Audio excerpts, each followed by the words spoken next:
आप देख रहे हैं दमन और दीव, ये मतलब दीव का क्षेत्र है, यहां पर दमन आता है और दमन के पास में कौन सा हो गया, दादर नगर हवेली का। कई बार इनका आपको क्रम पहुंचा, तो आपको जैसे मैंने बताया कि जो सबसे पहला ये जो क्षेत्र आ रहा है दादर नगर हवेली वाला जो क्षेत्र है, इसको एक ही 26 जनवरी, पहला तो आपको यह है कि 26 जनवरी 2020 को एक ही केंद्र शासित प्रदेश बना दिया गया।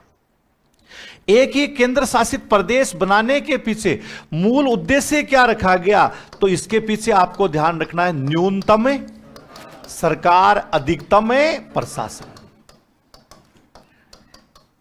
अधिकतम क्या है, प्रशासन, यह रखा गया। सबसे पहले जैसे दादर नगर हवेली एक अलग केंद्र शासित प्रदेश, दमन दीव है यानी ये अलग केंद्र शासित प्रदेश रहा, लेकिन 26 जनवरी से इनको एक कर दिया। ये किसके अधीन रहे हैं, पुर्तगालियों के अधीन। सबसे पहले पुर्तगालियों से इसको मुक्त करवाया जाता है दादर नगर हवेली को, और दादर नगर हवेली है यानी इसका विलय कब हो जाता है,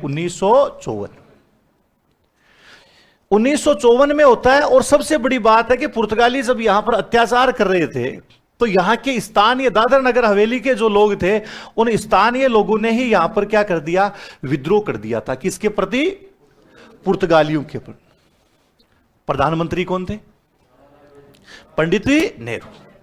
अब पंडित नेहरू ने यहां पर दिमाग लगाया, शांतिप्रिय आदमी थे पंडित नेहरू, हमेशा से लड़ाई विवादों से हमेशा क्या है दूर, अंतरराष्ट्रीय छवि को सुधारना, क्योंकि देश नया नया क्या हुआ था आजाद।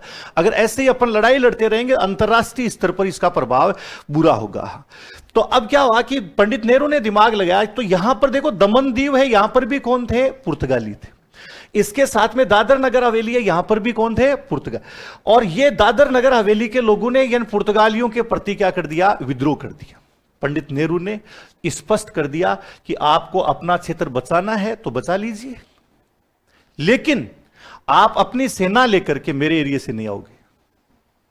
दिमाग देखिए कितना शानदार खेला है यहां पर, कि मेरे एरिया का इस्तेमाल नहीं होना, न सड़क मार्ग का होगा, न वायु मार्ग का होगा, न जल मार्ग का होगा। यहां पुर्तगाली है, यहां भी पुर्तगाली है, और यहां पे यहां इनकी संख्या हो गई कम, और जनता ने क्या कर दिया, विद्रोह कर दिया, साफ मना कर दिया कि नहीं जा सकते आप। हवाई मार्ग अपना अधिकार होता है, हवाई मार्ग कि मैं नहीं जाने दूंगा हवाई मार्ग से, सड़क मार्ग से आप नहीं आ सकते, और जनता को खुली छूट दे दी कि आपका विलय किसमें हो जाएगा, भारत में। और न ही आप सड़क मार्ग से आ सकते, नहीं, मामला चला गया कहां पर, यूएन में चला गया। हालांकि फैसला 7 साल बाद में आया था।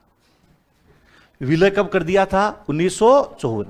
यूएन ने भी भारत के पक्ष में दिया। भाई क्यों, ये आपको इजाजत क्यों देगा, अपने हवाई मार्ग की, सड़क मार्ग की इजाजत ये नहीं देगा। किसी भी हाल में क्या है, आपको ये इजाजत देने के लिए तैयार है नहीं। तो उन्होंने क्या है, इस चीज के लिए क्या है, मना कर दिया। और दादर नगर हवेली है, पुर्तगालियों से अपन ने क्या है 1954 में अपने अधीन। अब ये दमन और दीव बिल्कुल छोटे से क्षेत्र हैं दोनों, यहां से आपको किसी भी तरीके से यानी हवाई मार्ग, सड़क मार्ग की इजाजत नहीं थी। अब पंडित नेहरू के दिमाग में यह था कि गोवा है, इसको मुक्त करवाना है पुर्तगालियों से, दमन दीव है यानी इसको भी क्या करवाना है, मुक्त करवाना। और मुक्त करवाना 1 घंटे का ही काम नहीं था, 5 घंटे मान लीजिए, 6 घंटे मान लीजिए, सुबह से शाम तक आराम से क्या है हो सकता था। लेकिन दबाव अंतरराष्ट्रीय था, ऐसे लड़ाई नहीं कर सकते थे। ऐसे नहीं है कि चाहे जैसे कह दिया गया कि हां आदेश दे दिया कि सिंधु का जल रोक दिया जाए, नहीं है। अंतरराष्ट्रीय क्या होता है, दबाव होता है। अपन पढ़े लिखे नहीं होते हैं इसलिए अपन मान लेते हैं, नेता जैसा कहता है वैसा ही अपन मान लेते हैं। पढ़े लिखे होते हैं तो अपने को नहीं। तो ये था कि जो इस दमन दीव को तो जैसे मिलाना है, ये गोवा को भी क्या करना होगा, विलय करना। टाइम मतलब इतना ही था, अगर सेना को छूट दे दी जाती तो वो 1 दिन का काम था उसके लिए। लेकिन वही गांधी जो नेहरू है यानी उनका यही था, अंतरराष्ट्रीय स्तर पर भारत की छवि क्या हो जाएगी, खराब हो जाएगी, मौका देखा जाएगा।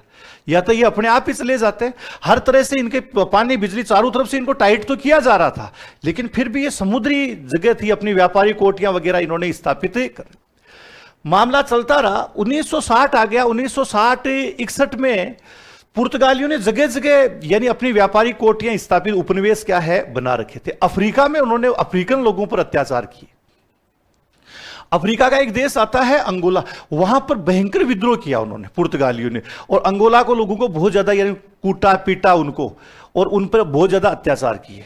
अंगोला के नेता भारत आते हैं और पंडित नेहरू को बोलते हैं कि यार ये पुर्तगाली तो बहुत परेशान कर रहे हैं, इनका कुछ इलाज करो ना।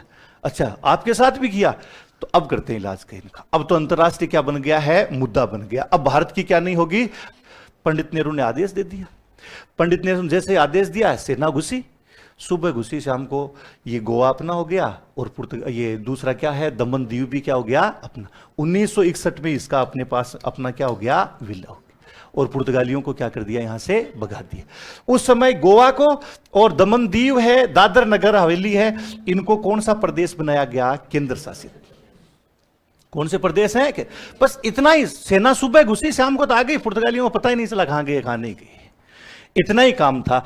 अब गोवा एक राज्य है और ये दोनों क्या है, केंद्र शासित प्रदेश, और इनको एक ही कर दिया गया। उसके पीछे न्यूनतम सरकार और अधिकतम क्या है, प्रशासन। देखो ये सारा काम किसने किया है, पंडित नेहरू ने किया है।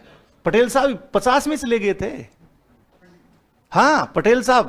हाँ, और जैसे आप व्हाट्सएप यूनिवर्सिटियां उनमें देखो, तो पटेल साहब को इनको लड़ाते ही रहते हैं कि ये तो वो थे। पढ़ोगे तो इनकी इतनी अच्छी घनिष्ठता थी जिसकी कोई हद ही नहीं। बहुत ज्यादा ट्यूनिंग इतनी शानदार थी कि क्या करना है